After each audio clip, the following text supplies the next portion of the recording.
Well, I'm finally going to do it. Today is the day. The day I break not one, but two of my 4 rules as a YouTuber. Not only am I going to discuss time travel, but also the Zelda timeline. I have convinced myself that this is not a stupid decision somehow, so let's go before I come to my senses.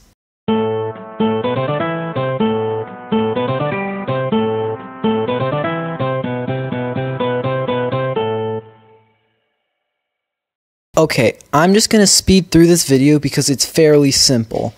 Basically, after I watched a video by Masked Nintendo Bandit about why the downfall timeline is flawed, by the way, if you want an explanation on the why or just want to watch an amazing theory, go watch that one, link in the description.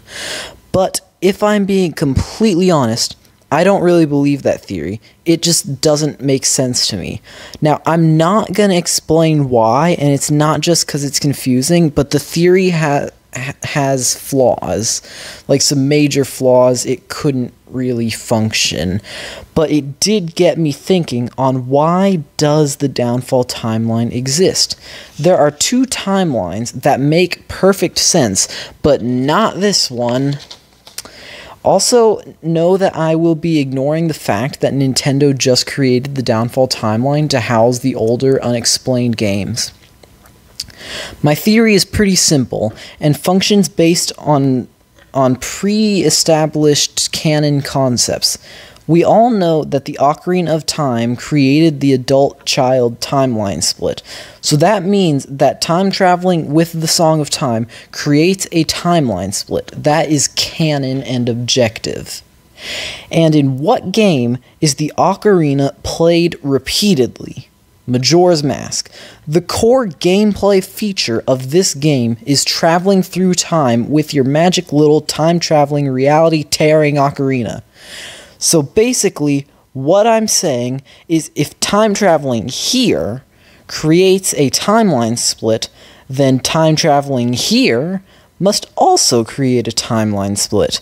And after Link leaves Termina, likely being a parallel universe / different planet, after Link leaves Termina with the Song of Time, it gets destroyed, leaving Hyrule unharmed and without a hero, which, as we know from Wind Waker, has some major consequences, leaving Ganon to collect the pieces of the Triforce of Courage to eventually find Zelda and get wisdom and power. That is, after the seal weakens and he escapes, which we canonically know will happen again from Wind Waker, thus leading to the events of the downfall timeline.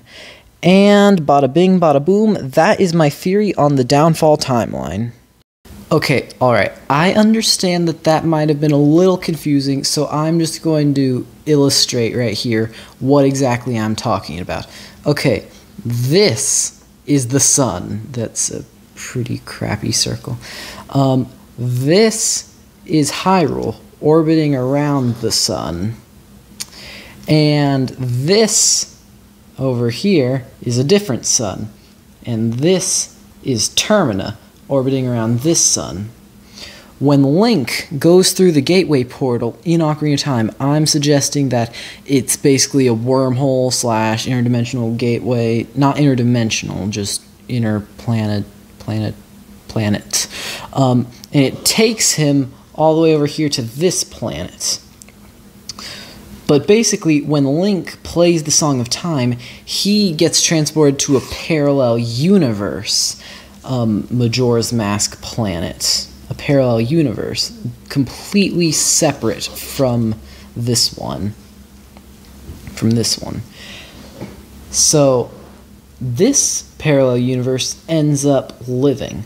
But this one over here, because the moon orbiting around this, ends up crashing and destroying everything.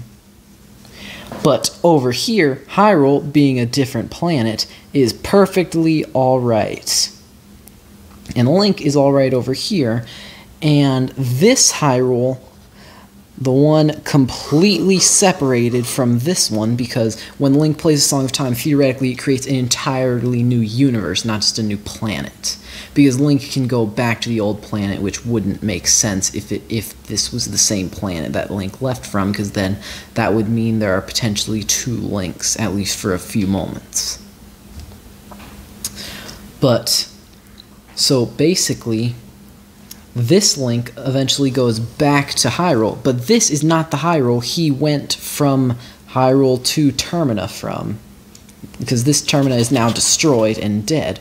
Well, this Hyrule no longer has Link or the spirit of the hero, meaning that when Ganon comes back, he gets the full-on Triforce of everything, as I explained, and I am terrible at drawing. He gets the full-on Triforce and basically takes this whole universe for his own and becomes king. And then the original Legend of Zelda and all those games come along, and Link can save the day and claim the Triforce for himself, etc., meaning that Hyrule doesn't get destroyed. But the child timeline follows this universe down here that is perfectly fine. This Termina is alive, this Hyrule is alive, and Link eventually goes back from this Termina to this Hyrule, meaning that the spirit of the hero is still in this Hyrule, leading to the events of Twilight Princess.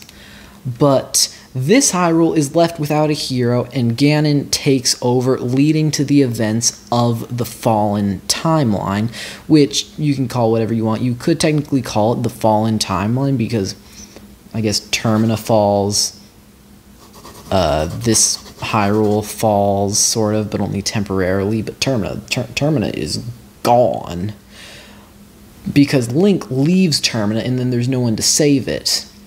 Because this Termina still exists. We canonically know that. This Termina still exists when Link travels to this Termina, because that's how it worked with Hyrule, because Link traveled to a new Hyrule, but the one he left behind continued on, becoming the adult timeline.